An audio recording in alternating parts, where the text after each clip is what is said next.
Sæl, Rakel. Hæ, Hvað að gerast hér? hér er að opna sýningin Afrekskonur. Og hvað er það? Það er í raun og veru samsýning margra sýninga sem hafa verið settar upp í tilefni 100 ára kosningaramæli kvenna. Og við erum búin að dreifa okkur allt húsið, bara að nýta alla króka og kima í Ráðhúsi Reykjavíkur. Er eitthvað sem er öðruvísi?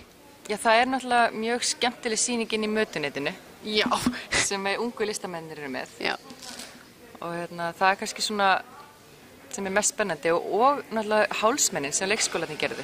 Já, þau eru æðisleg. Já, Ég er mjög ánægð með þetta. Er það ekki? Æðislega falleg. Öll hekluðu, fallegu blómin sem Afrekskonurnar hafa verið að senda okkur bara síðasta mánuðinn. Það er hérna uppi. Einmitt, upp á vegg. Já. Ótrúlega flott. Þau eru rosalega falleg. Já, mjög falleg. Það var líka svo gaman þegar konur voru að koma með blómin. Það fekk maður að heyra svo mikið af sögum.